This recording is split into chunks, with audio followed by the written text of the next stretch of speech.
Why are you homeless? Grandma's voice cut through the table sharp, loud enough to stop every fork midair. Max laughed. Because he deserves it. Christmas dinner. Full house. Everyone watching me. And my car keys sitting in front of me, not house keys. She sold her share of the house, Max added, leaning back like it was a joke already told. Blew the money. Now she's sleeping in her car. A few people nodded, like they already believed it, like I wasn't even there. Grandma didn't nod. She didn't smile. She slowly reached into her bag and pulled something out. Old paper, folded, official. Then she slid it across the table and said, read the owner's name out loud right now. Before we go anywhere further, comment where in the world you are watching from and make sure to subscribe because tomorrow's story is one you don't want to miss. A few people shifted in their seats, suddenly unsure whether to look at me or at her. Max didn't touch the paper. He leaned back instead. Forcing a chuckle like this was still under his control. Grandma, come on. You're making a big deal out of nothing. He already sold it. We went through all that months ago. I felt every eye swing back to me. My throat tightened. I hadn't planned to say anything tonight. I just wanted to eat, stay quiet, get through one holiday without being the family failure everyone whispered about. But hearing him say it like that so clean, so confident, it made my stomach turn. That's not what happened, I said, my voice lower than I expected, but steady. Max's smile thinned. Oh, yeah? He shot back instantly. Then explain the car. Explain why you've been sleeping in it for 3 months. A couple of relatives exchanged looks. Someone at the far end muttered, 3 months? Like they were just realizing how bad it actually sounded. I didn't answer him. Instead, I looked at Grandma. She was still staring at him. Not me, him. And that's when I noticed something I hadn't seen all night. Her expression wasn't confused anymore. It was focused. Sharp. Like she already knew something the rest of the room didn't. Max, she said quietly, tapping the folded document with one finger. If everything was done properly, then reading this shouldn't be a problem. He didn't move. For the first time since I'd walked in, he hesitated. Just for a second. But it was enough. Because the room felt it too. The shift. The doubt. I leaned forward slightly, my chest tight, watching him. Because suddenly, this wasn't just about me anymore. Grandma pushed the paper closer to him. Go on, she said. And Max finally reached for it. Max's fingers brushed the edge of the paper, then stopped. For a split second, he just stared at it like it might disappear if he waited long enough. Then he forced a smirk, picked it up, and shook his head. I don't even know what this is supposed to prove. But he didn't read it. Not yet. And that hesitation, it landed harder than anything he'd said all night. Because Max never hesitated. Not when he kicked me out. Not when he told everyone I sold my share. Not when he stood in my doorway, and told me to pack what I could carry. The memory hit me fast. 2 years ago, after Grandpa passed, that house became ours. 50-50. No confusion, no conditions.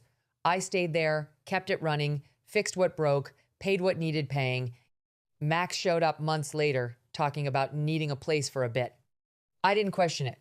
He was my brother. That was my first mistake. At the table, he let out a small laugh, louder this time, trying to pull the room back to his side. Grandma, seriously, he signed everything. You remember we talked about it, taxes, transfer, all that. Grandma didn't blink. I remember you talking, she said. I don't remember agreeing. A few heads turned at that. Max's jaw tightened just slightly before he covered it. Well, the paperwork's done. It's legal. Then you won't mind showing it, she replied. There it was. Clean. Direct. Max shrugged, like it didn't matter. I don't carry documents to Christmas dinner. A couple of people gave small, awkward laughs, but they faded quickly. Because Grandma didn't laugh. She just tapped the paper again.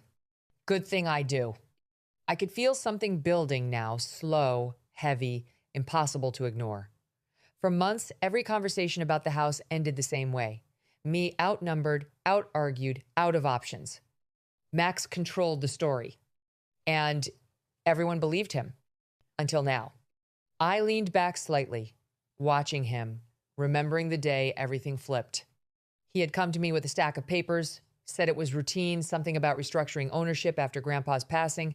I skimmed, trusted him, signed where he pointed. 2 weeks later, he changed the locks. When I showed up confused, he didn't even open the door all the way. "You sold your share," he said flatly. "Check your account." There was money there. Not much. Not enough to equal half a house. When I tried to argue, he shut the door in my face. "You agreed," he said through the wood. "Don't make this harder than it needs to be." Back at the table, my hands curled under the edge of my chair. "That money," I said quietly, "wasn't for my share."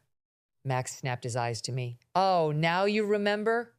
"It was never explained," I shot back. "You just told me where to sign."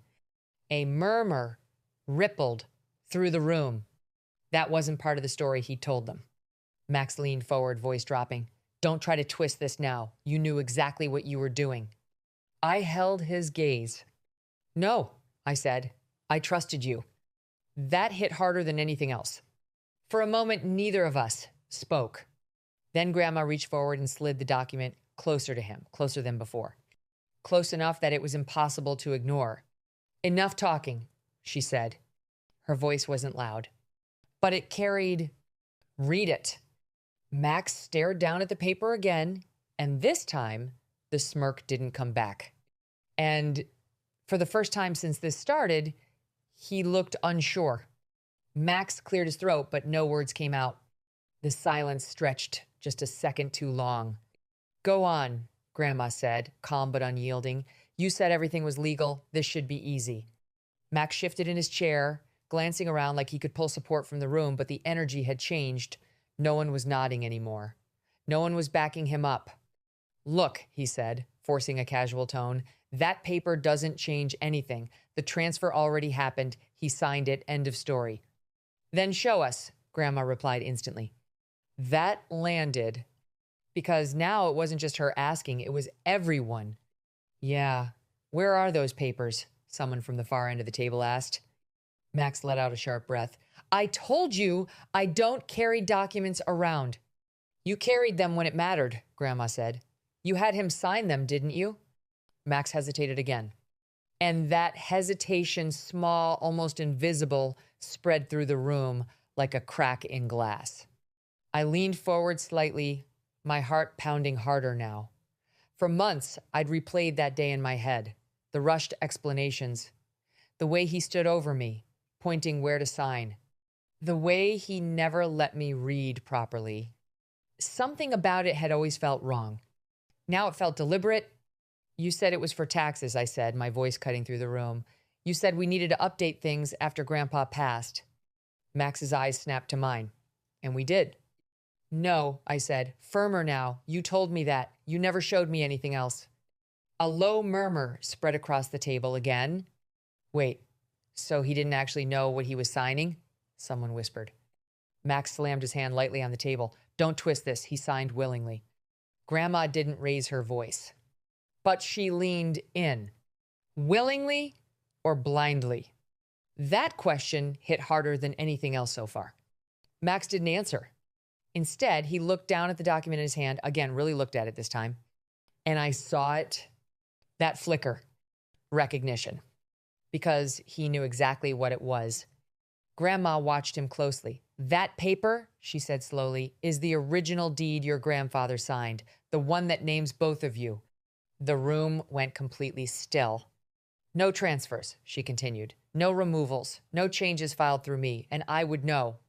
Max's grip on the paper tightened. "But you told everyone," she added, her voice sharpening just slightly, "that Daniel signed his share away." She paused, then asked the question that changed everything. "So what exactly did you have him sign?" And this time, Max didn't have an answer. Max's silence didn't just hang there, it broke him. He looked down at the paper again, then back up at Grandma, like he was searching for a way out that wasn't there anymore. "I told you," he started, but his voice didn't carry the same weight. It was handled. "No," Grandma said, firmer now. "You said it was handled, That's not the same thing. The room closed in. I could feel it shifting every glance, every breath, every quiet realization building at once. For months, I'd been the one on the outside, the one people whispered about, the one who made a bad decision. Now, for the first time, they were looking at him like they didn't recognize him. You said he sold his share, my aunt said slowly from across the table. So where's the sale agreement? Max didn't answer. Where's the lawyer? Someone else added. Still nothing. My chest tightened, but this time it wasn't panic, it was something else. Clarity. I reached into my coat pocket, my fingers brushing the folded paper I'd carried for weeks without knowing if it would ever matter. I kept a copy, I said. Every head turned toward me. Max's eyes snapped up, sharp too sharp. A copy of what? He asked quickly. I didn't respond. I just pulled it out and placed it on the table, right next to the document Grandma had brought. The two papers sat there, side by side. One older, official, untouched. The other newer, clean, typed. And suddenly, the difference between them felt louder than anything anyone had said. Grandma slid both documents toward the center. Let's stop guessing, she said. Her voice was steady, but there was something underneath it now, something colder. Max, she continued, pushing the papers closer to him, you've done enough talking. He didn't move. Pick one, she said. Anyone. He swallowed, then slowly reached forward, his hand hovering between them like even he didn't know which version of the story he could still stand behind. Read it, Grandma said. No softness left. No room to dodge. Max's fingers finally closed around one of the papers. The newer one. The one I had signed. He unfolded it slowly. Too slowly. And as his eyes moved across the page, his expression changed.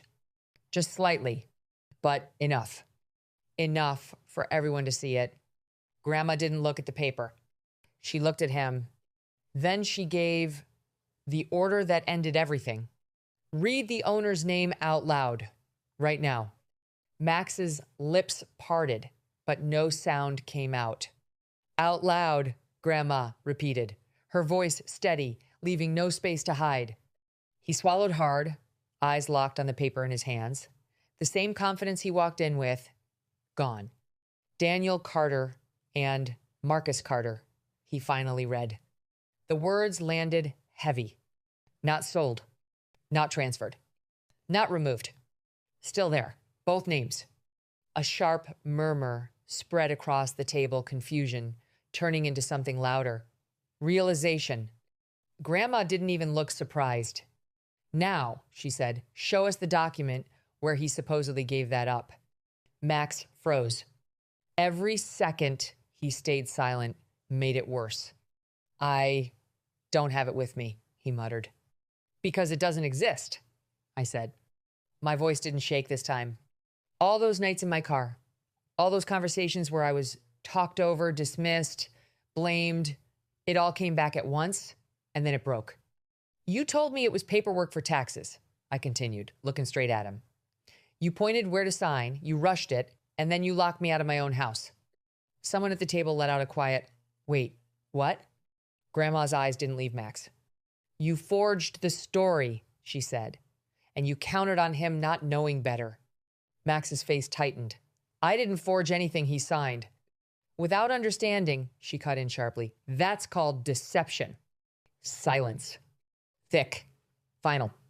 My aunt pushed her chair back slightly. So you just took the house? No one laughed now. No one defended him. Grandma stood up slowly, placing both hands on the table. You didn't just lie, she said, her voice low but firm. You threw your own brother out of his home. Max opened his mouth, but nothing came. There will be a lawyer involved, she continued, immediately. That word lawyer hit him differently. I saw it. Fear, real undeniable fear. And until that's sorted, she added, you will not step foot in that house again. Max looked up, stunned.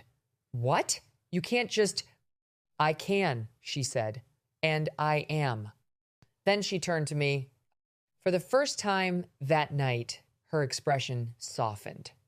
She reached for the old document, the original deed, and placed it in front of me. "You're going home," she said.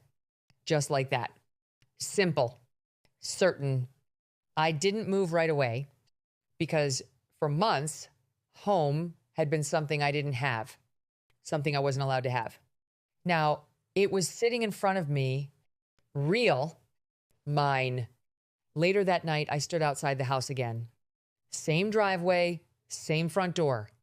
But this time, there was no hesitation. No locked door.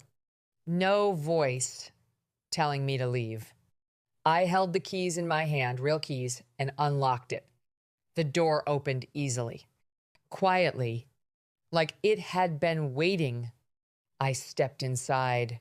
The air, still, familiar, unchanged. And for the first time in months, I wasn't standing outside anymore. Turns out, I was never homeless. I was just lied to.